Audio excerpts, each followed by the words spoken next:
Captain Liton দাসের ধারাবাহিক এবং খুবই চমৎকার দায়িত্বশীল ব্যাটিং, তানজিম সাকিবের আগ্রাসী বোলিং অ্যাজ ইউজুয়াল, এবং দিন শেষে বাংলাদেশের খুবই convincing 7 wickets victory against Hong Kong. অর্থাৎ বাংলাদেশের প্রথম ম্যাচ এশিয়া কাপে হংকংয়ের সাথে তারা 7 উইকেটে জয়লাভ করেছে।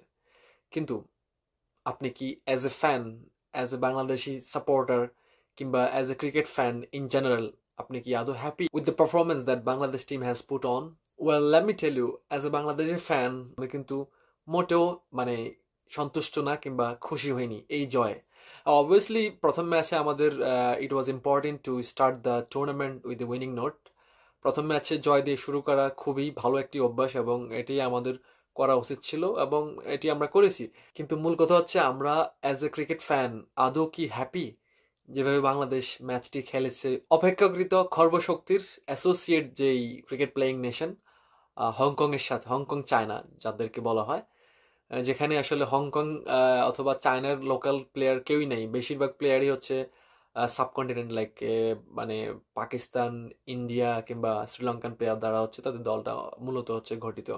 সো এই দলের সাথে বাংলাদেশের যে 7 উইকেটের একটা জয় হলো, সেটিতে আপনারা অ্যাজ এ ফ্যান কতটুকু খুশি? আমি যেটি বললাম, আমি মোটেও খুশি না, এবং আমার বরং অনেক আপত্তির জায়গায় রয়েছে এই প্রথম ম্যাচকে ঘিরে। সো শুরুতে যদি বলি আমাদের ক্যাপ্টেনের অ্যাপ্রোচটা নিয়ে, আমরা কিন্তু গত 2টা সিরিজ কিন্তু আমরা উইন করেছি টি-20-তে, একটা শ্রীলঙ্কার সাথে, একটা আমাদের লাস্ট যেটি হলো নেদারল্যান্ডসের সাথে। তো ওই 2টা সিরিজে আমরা কিন্তু আমাদের ব্যাটিং অর্ডারকে একবারের জন্য ভালো করে টেস্ট করতে পারেনি, কারণ অধিকাংশ ক্ষেত্রে আমাদের ক্যাপ্টেন এবং টিম ম্যানেজমেন্ট টসে জিতার পরে হচ্ছে বোলিং করে।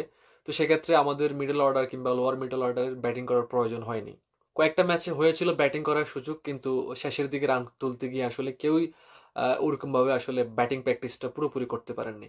তো আমাদের আসলে উচিত ছিল, যেহেতু এই আমাদের গ্রুপে রয়েছে শ্রীলঙ্কা, আফগানিস্তান এবং হংকং, তো তুলনামূলক হংকং হচ্ছে উইকার একটা প্রতিপক্ষ।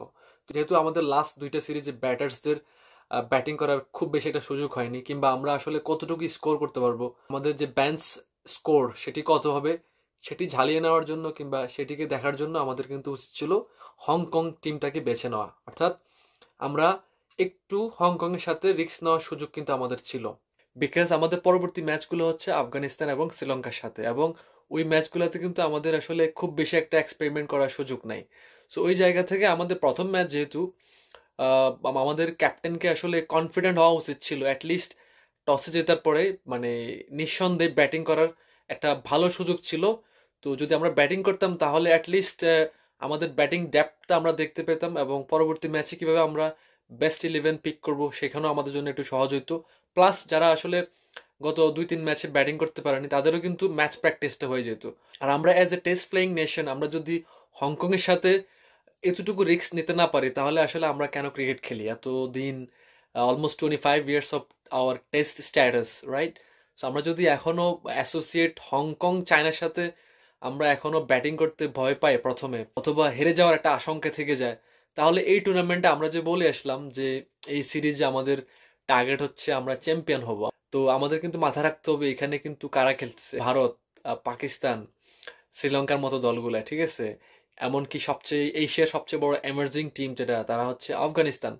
সো এই দলগুলো কিন্তু, আমি সবার কথা বাদ দিলাম, আফগানিস্তান এবং ভারত কিন্তু বাংলাদেশকে হারাইতে পারে এনি ডে।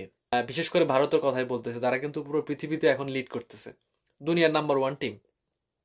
তো ওই টিমগুলোর এগেইনস্টে যখন আমরা খেলবো, এর আগে কিন্তু আমাদেরকে আসলে আমাদের ব্যাটিং ইউনিটটা কিন্তু দেখে নিতে হবে।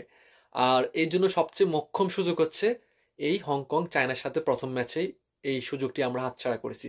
তো যেটি বললাম, প্রথম দিকে যদি আমরা শুরু করি, তাহলে ক্যাপ্টেনের approach, not only captain, team management এবং ক্যাপ্টেনের অ্যাপ্রোচটাই ছিল পুরোটাই আসলে সেই আদিকালের বস্তা পচা অ্যাপ্রোচ, যেখানে ব্যাটিংয়ে যাওয়ার সাহস নাই। তো ঠিক আছে, আমরা বোলিং নিলাম, ওয়েল ফাইন। তারপর বোলিং এর দেখেন কি একটা অবস্থা, যাচ্ছে তা অবস্থা। তাসকিন আগে 2টা ম্যাচে কিন্তু ভালো খেলছিল নেদারল্যান্ডের সাথে, একটু ফর্ম দেখছিলাম, বাট হংকং এর ম্যাচে তাসকিনকে কোনোভাবে খুঁজে পাওয়া যাচ্ছিল না, ঠিক আছে?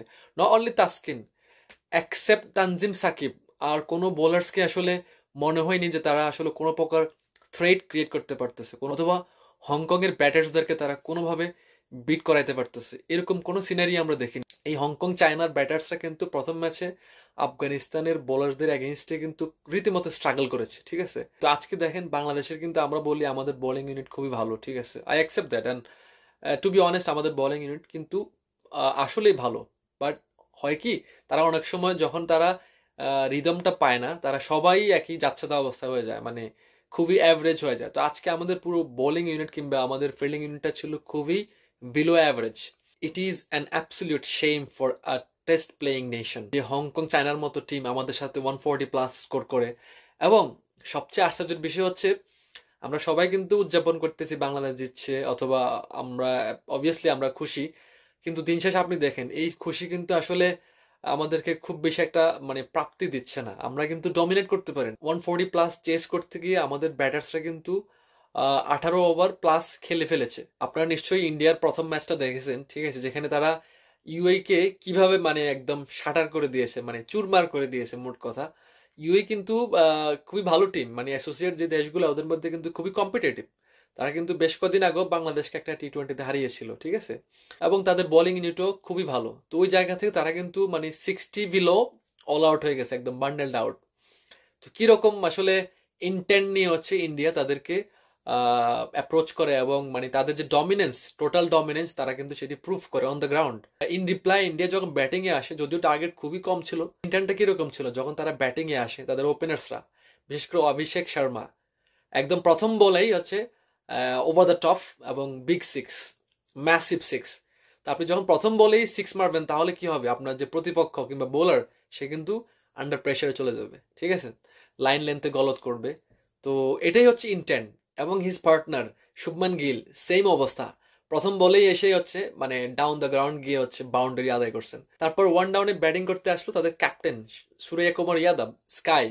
সে কি করলো, প্রথম বলে এসেই মানে লেগ সাইড দিয়ে over the top massive six. এই যে দেখেন অ্যাপ্রোচ, তিনজন ব্যাটারের মধ্যে তিনজনে কিন্তু সেম ইন্টেন্ট এবং অ্যাপ্রোচে ব্যাটিং করতেছে। এবং আলটিমেটলি কি হলো, 50 রান চেস করতে গিয়ে তাদের 5 ওভারের মতো লাগছে ম্যাক্সিমাম। গ্রুপে তারা কিন্তু মানে তাদের যে রান রেট এটি হচ্ছে +10 উপরে, ঠিক আছে। এই ধরনের বড় কিংবা মেগা আইসিসি ইভেন্টে রান রেট খুবই ইম্পর্টেন্ট, খুবই ক্রুশাল।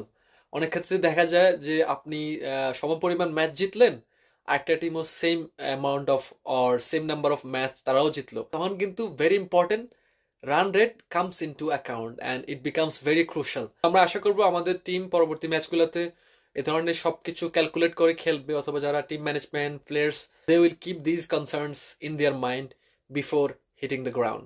চিয়ার্স।